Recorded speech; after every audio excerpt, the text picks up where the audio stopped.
दोस्तों, आज कुछ लोगों की वजह से पूरे देश का माहौल बिगड़ा हुआ है। जगह जगह पर लोग हिंदू मुसलमान कर रहे हैं। जगह जगह पर दंगे फसाद हो रहे हैं।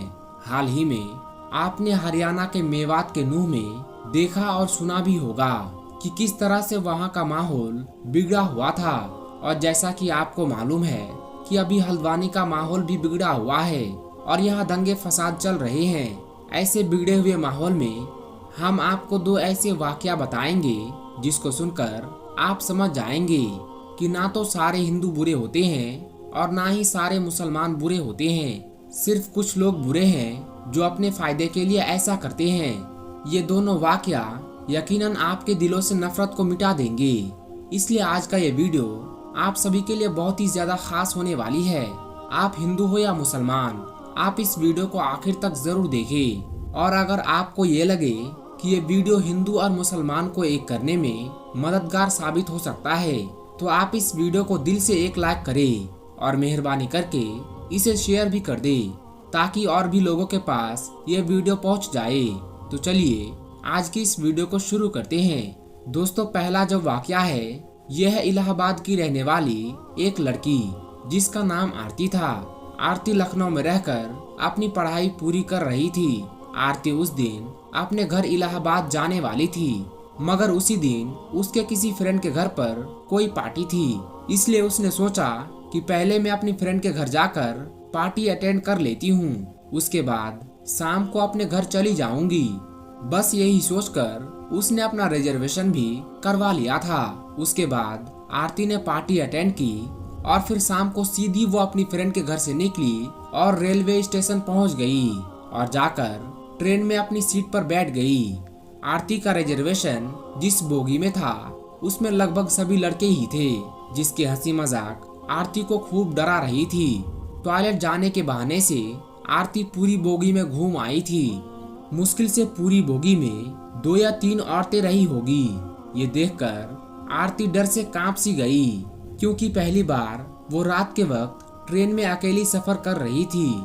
इसलिए वो पहले से बहुत घबराई हुई थी और अब उसकी बोगी में सारे लड़के ही भरे पड़े थे। ये देखकर वो और भी ज्यादा डर गई थी। इसलिए फिर वो खुद को सहज करने के लिए अपनी सीट पर बैठी और एक मैगजीन निकालकर पढ़ने लगी। बोगी में लड़कों का एक झुंड था जो किसी कैंप में जा रहा था। उनकी हंसी मजाक और उनके चुटकुले आरती को और भी ज्यादा डरा रहे थे।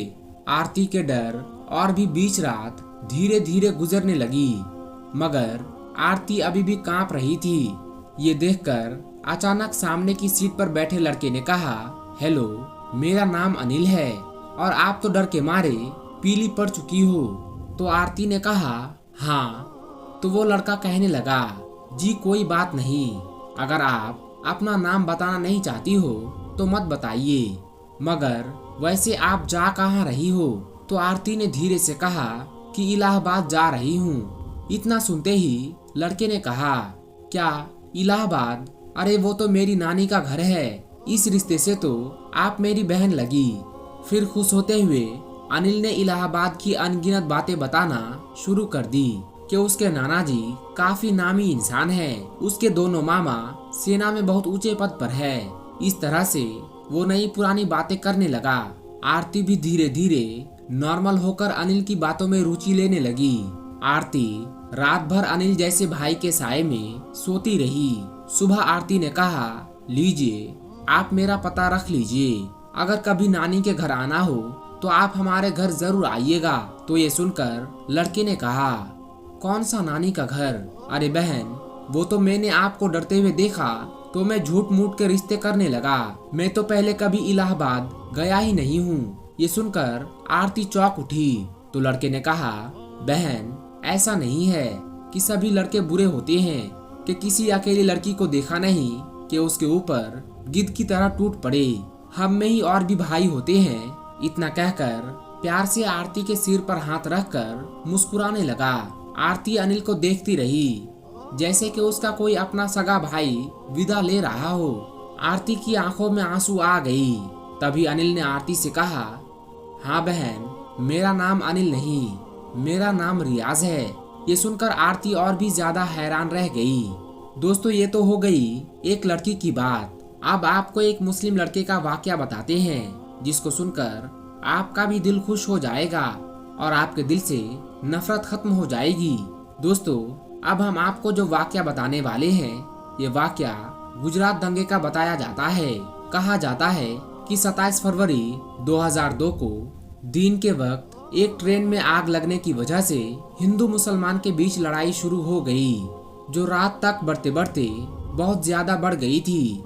फिर रात के वक्त लोग टोलियों की शक्ल में सड़कों पर घूमने लगे और बेकसूर लोगों पर हमला करने लगे। उसी रात गुजरात के अहमदाबाद के शहर में एक हिंदू लड़की अपने घर जा रही थी। इसी बीच उसने देखा कि सामने से सैकड़ों की तादाद में लोग अपने हाथों में तलवार लिए और शोर शराबा करते हुए आ रहे हैं। ये देखकर वो हिंदू लड़की बहुत घबरा गई और इधर उधर भागने लगी। वो बहुत से घरों में गई, मगर ऐसी हालत में किसी ने भी अपने घर का दरवाजा नहीं खोला। ऐसे में वो लड़की बहुत ज्यादा डर गई थी। फिर वो भागते भागते हड़बड़ाहट में एक मस्जिद में दाखिल हो गई। यानी कि फिर वो धोखे से एक मस्जिद में घुस गई और एक कोने में छुपकर खड़ी हो गई। मस्जिद में दाखिल होने के बाद उस हिंदू लड़की ने देखा कि मस्जिद के दूसरे कोने में एक जवान मौलवी बैठा हुआ कुरान पाक की तिलावत कर रहा है। यानी कि एक चिराग की रोशनी में एक मौलाना कुरान पढ़ रहा है। मौलवी को देखकर फिर वो हिंदू लड़की उनके पास गई और उनको बाहर का सारा माजरा बता दिया। यानी कि उस मौलवी को सब कुछ बता दिया कि वो ऐसे ऐसे अपने घर को जा रही थी, मगर उसके सामने दंगाई आ गई, इसलिए वो डर के मारे यहाँ पर आकर छुप गई है। फिर वो हिंदू लड़की मौलाना के सामने हाथ जोड़कर कहने लगी कि आप मुझे बचा लीजिए, आप मेरी हिफाजत कीजिए। अगर मैं इस वक्त यहाँ से बाहर गई तो बाहर खड़े दंगाई मुझे मार डालेंगे। अभी बाहर के हालात बहुत ज्यादा खराब हैं। ऐसे माहौल में अब मैं अपने घर को नहीं जा सकती हूँ, इसलिए मैं रात भर यहीं रहकर गुजारना चाहती हूँ। फिर वो हिंदू लड़की हाथ जोड़कर मौलवी से कहने लगी कि मैं आपके सामने हाथ जोड़ती हूँ, आप मुझे रात भर यहाँ पर रुकने की इजाजत दे दीजिए। लड़की की इन तमाम बातों को सुनने के बाद मौलवी साहब उठे और मस्जिद के दरवाजे पर गए और बाहर के हालात को देखने लगे। मौलवी साहब ने देखा कि बाहर के हालात वाकई में बहुत ज्यादा खराब थी।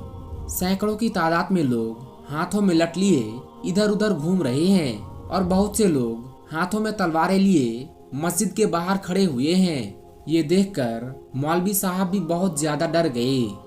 उन्होंने मस्जिद का दरवाजा बंद किया और अंदर जाकर उस लड़की को मस्जिद में रुकने की इजाजत दे दी। अब वो लड़की वही मस्जिद के दूसरे कोने में जाकर बैठ गई और मौलाना साहब फिर से कुरान पढ़ने में मशरूफ हो गए। यानी कि कुरान पाक को पढ़ना शुरू कर दिया। उस मौलाना के सामने एक चिराग रखा हुआ था जो जल रहा था। अब इधर वो लड़की मस्जिद के दूसरे कोने में बैठकर मौलाना साहब को देख रही थी। तभी उस लड़की ने देखा कि मौलाना साहब ने कुरान पढ़ने के दौरान अपनी एक उंगली को उस चिराग में डाल दिया और अपनी उंगली को जलाने लगे। फिर थोड़ी देर के बाद मौलाना ने वापस अपनी उंगली को चिराग से बाहर निकाला और फिर से वो कुरान पाक पढ़ने लगे। थोड़ी देर के बाद लड़की ने फिर देखा कि मौलाना साहब फिर से वही काम करने लग गए हैं। यानी कि उन्होंने फिर से अपनी उंगली को चिराग में डाल दिया और थोड़ी देर जलने के बाद उन्होंने वापस अपनी उंगली को बाहर निकाल लिया। मस्जिद के दूसरे कोने में बैठी वो हिंदू लड़की ये सारा मंजर अपनी आंखों से देख रही थी। ये देखकर वो लड़की हैरान और परेशान हो गई और सोचने लगी कि ये मौलाना साहब कहीं पागल तो नहीं हो गए हैं जो बार बार अपनी उंगली को आग में जलाते हैं।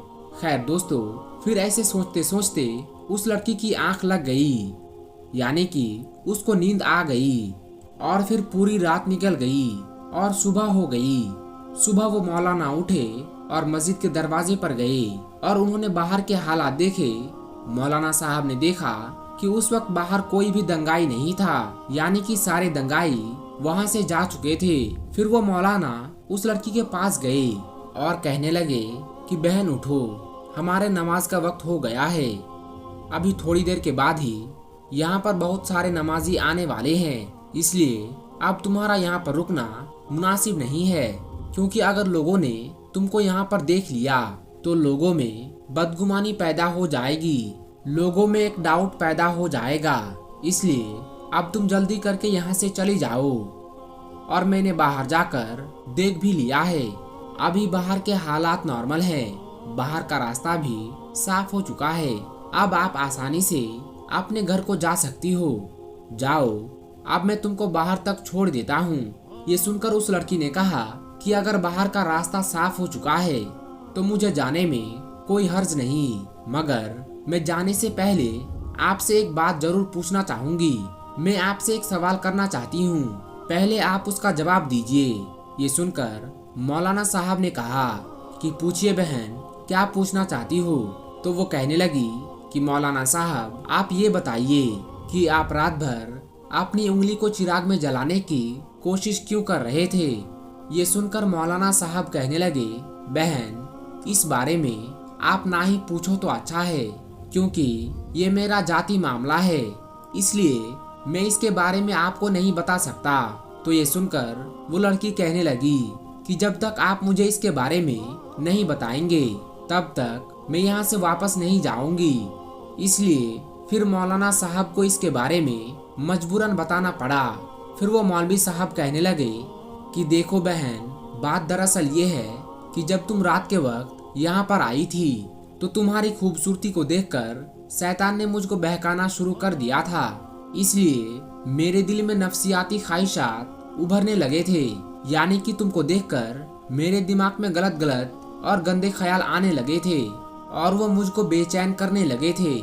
इसलिए फौरन मेरे दिल ने मुझसे कहा कि अगर तुम बुरा काम करोगे, अगर तुम गलत काम करोगे तो कल कयामत के दिन तुम्हें जहन्नम की आग में जलना पड़ेगा, जो इस दुनिया की आग से 70 गुना ज्यादा भयंकर और ताकतवर होगी। इसलिए पहले तुम इस दुनिया की आग का मजा चख लो। बस यही सोचकर फिर मैं अपने दिल की बात को मानते हुए अपने जिस्म को आग के हवाले कर दिया और अपने जिस्म को आग का मजा चखाने लगा और अपनी नफ्स से कहने लगा कि अगर तुझ में आग की तपिश को बर्दाश्त करने की ताकत है तो फिर तुम्हारी मर्जी है, तुम जो चाहे वो करो। अगर तुम इसको बर्दाश्त कर सकते हो तो फिर तुम ये गुनाह कर लो। इस वजह से रात में जब जब भी मेरे दिमाग में गलत और गंदे ख्याल आए तब तब मैंने अपने नफ्स को आग के हवाले कर दिया और नफ्स को आग का मजा चखाने लगा। आग की तपिश देखकर मेरे नफ्स गलत काम करने से रुक गई। ऐसा करते करते ही मेरी पूरी रात गुजर गई। तो दोस्तों, देखा आपने, ना ही सारे हिंदू बुरे होते हैं और ना ही सारे मुसलमान बुरे होते हैं। बुरे कुछ गिने चुने लोग होते हैं जिनको भी बुरा बना दिया जाता है, क्योंकि वो बुरा बनेंगे तभी किसी को फायदा पहुंचेगा। कुछ लोग ऐसे हैं जो अपने फायदे के लिए हिंदू मुसलमान को लड़वाने का काम बड़े लेवल पर कर रहे हैं। इसलिए आप ऐसे लोगों की बातों में कभी ना आए और आपस में सब मिलजुल कर रहे। इसी में हम सब का फायदा है, हमारे देश का फायदा है। प्यारे दोस्तों, उम्मीद करते हैं कि आज का ये वीडियो आपको पसंद आया होगा। इस वीडियो को दिल से एक लाइक करें और चैनल को भी सब्सक्राइब कर ले और इस वीडियो को कम से कम अपने 3 दोस्तों तक जरूर शेयर करें। आज की इस वीडियो में बस इतना ही।